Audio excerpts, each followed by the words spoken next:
jaz sem bil ful velik bralec v osnovni šoli, ampak sem bral samo fikcijo, pač te Harry Potterje, pa Eragon, pa te fantazijske knjige.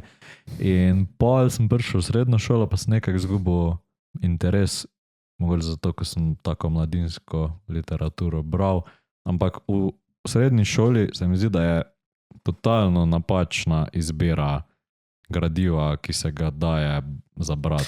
No, mama knjižničarka in smo se ful skregala dvakrat do tega, ker sem pač sam to trdil, da bi mogli prilagoditi gradivo na ta način, da bi bilo najprej zanimivo mladim bralcem, da bi ti mogoče, da bi te potegnil noter, ker pa moja marsikoga je, ki je bral te Harry Potter, pač fantazijo ali pa nekaj takega, kar te bolj zanima, pa da bi pol počasi ti dal ker ta prvo te slepnejo za tisto Antigono, pa Hamletom.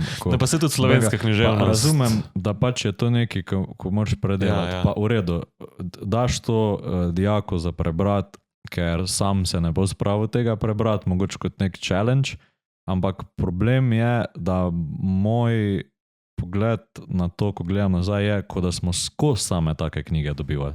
Ni bilo enjoyable. Moglo biti neko ravnotežje. Daš neki tetih, daš pa neki takega leposlovja, ko bo pač zanimivo pač dijaku, ko odrašča, pa ga zanimajo totalno druge stvari, ko pa za koga imamo demokracijo. Ja, ful je tak, to moraš zdaj narediti in ni izbire. In to pa moje, ne vem, zaradi tega se mi zdaj ful ljudi ne bere, kot mogoče bi. Že iz tistega nekonformizma. Ne bom jaz delal. Ja, tole je kar nekaj, ne. Ker recimo, če greš gledati za osnovno šolo, se mi zdi, da imaš, itak je osnovna šola, pa je vse ful v navednicah lažja, ne. Ker itak ti, s časom je vse težje, ampak si ti boljši, ne, zaradi tega se ti zdi mogoče lažje. Kar sem hotel reči, je pa to, da v osnovni šoli se mi zdi, da imaš veliko bolj, če primerjaš to bralno značko, ne zdaj samo pač slovenščino, ne. Imaš ful veliko tega, da si imel nabor knjig, kakor se jaz spomnim, kakor je bilo pri nas, in si lahko si imel, ne vem, polovico si mogel prebrati nekih takih stvari, ko si sam zbral, pa ti je bilo všeč. Polovico si imel pa, ne vem, nekaj takega, ko so to malo. To sem zdaj videl recimo svoje nečakinji, ki zdaj bo šla v 3. razred. In sem spremljal malo, kakšne stvari je brala za bralno značko in je res še ta sistem nagrade, ko dobivajo tiste neke zvezdice ali nekaj. Ja, pa kako bralno značko si dokončal, ampak prav ta izbira je pa najboljš po mojem, ne? Da lahko otrok res bere tisto, kar ga zanima, pa kar mu fajn zgleda. Ne pa tisto, kar mu je v silu učitelja. No in kar smo se pol midva z mamo kregali, je bilo to, da jaz na vsak način trdil, da bi mogli pač mlade bralce privlačiti s tem, pa da bi jim dali nekaj tega, kar je fajn, kar ti je fajn, ne, recimo, ne vem, vsaj, ne vem, tretjino mogoče, lahko tudi še manj, da bi prebral nekaj, kar ti je fajn, pa zraven pol postopno se uvaša to, kar jaz še vsem se strinjam.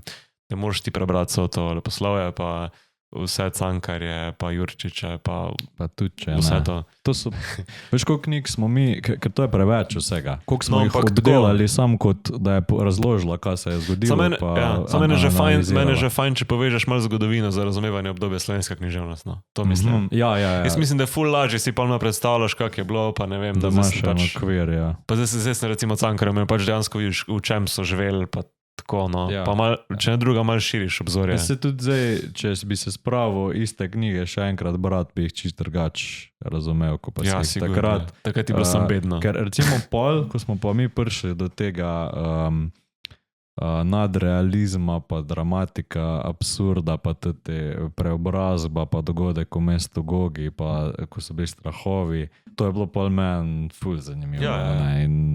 Tudi meni. Škoda, da je moglo trajati 3 leta gimnazije, da smo do tega gradiva prišli.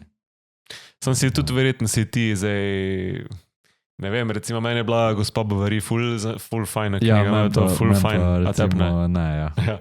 No, veš, ampak naprimer si ti tudi mogel prijeti do tega, oziroma te mogli nekaj tak potegnati, no. Medtem, ko ostale stvari še vedno, si tam prebral nek odlomek, pa ne. Še vedno je stvar okusa.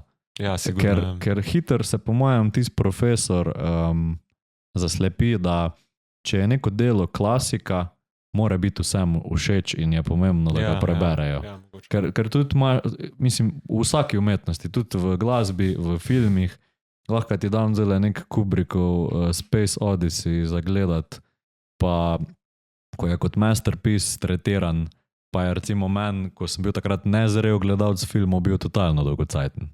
Aha, ja. Zdaj bi ti bil verjetno čist drugačen. Ja.